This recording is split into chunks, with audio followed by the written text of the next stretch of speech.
সুন্দর হয় আপনারা দেখতে চাই। প্রশাসনের আবেদন এবং বিজেপির আবেদন এবং যারা এই এলাকার আপনার কাউন্সিলর প্রার্থী তার কাছে আমরা সাহায্য সহযোগিতা করবেন। ধন্যবাদ।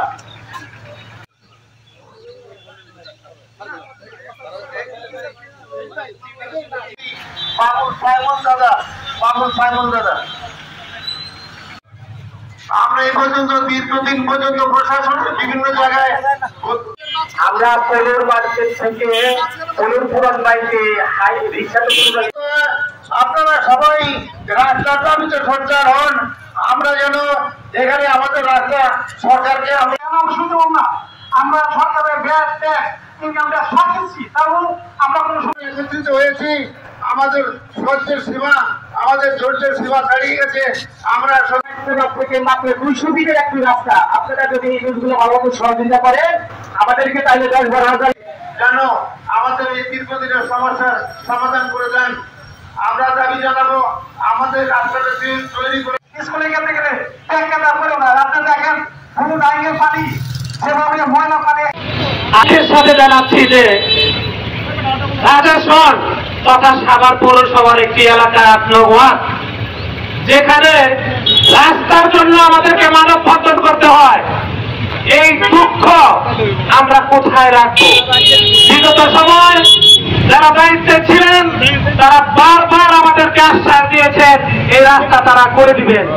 আজকে মাত্র 200 ফিট রাস্তার জন্য 2.5 কিলোমিটার ঘুরে ছাত্রছাত্রী এবং জনগণকে পথ চলতে হয়, কিন্তু সেই রাস্তাও জরাজীর্ণ এবং চলাচলের অনুপযোগী।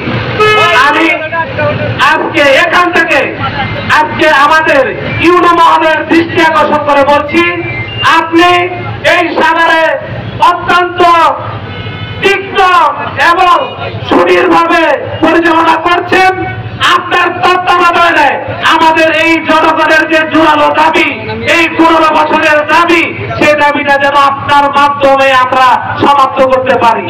আর যদি সমাপ্ত না হয় তাহলে আমরা এই পলু মার্কেট, খ্রিস্টান সম্প্রদায়, মুসলমান সম্প্রদায় সকলের এখানে বসবাস, আমরা সম্মিলিতভাবে রাস্তার জন্য রাস্তায় অনশন করবো ইনশাআল্লাহ। আমি সকলের দৃষ্টি আকর্ষণ করে বলছি, আপনারা সাংবাদিক ভাইরা আছেন, আপনারা সমাজের ভালো দিকগুলো তুলে ধরেন।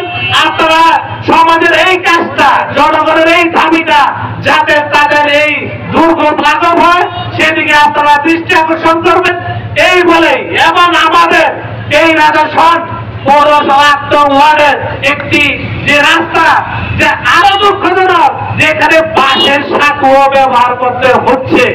যে পৌরসভার বাংলাদেশের মধ্যে 5 ক্লাস একটা পৌরসভা, সেখানে পৌরসভার মধ্যে এখনো বাঁশের সাঁকু ইউজ হয়, এটা আমাদের জন্য লজ্জাজনক, দুঃখজনক। আমরা এখান থেকে উঠে আসতে চাই। সকলের সহযোগিতা কামনা করছি, সকলের মঙ্গল কামনা করছি এই বলে আমাদের সংক্ষিপ্ত বক্তব্য শেষ করছি। ধন্যবাদ সবাইকে।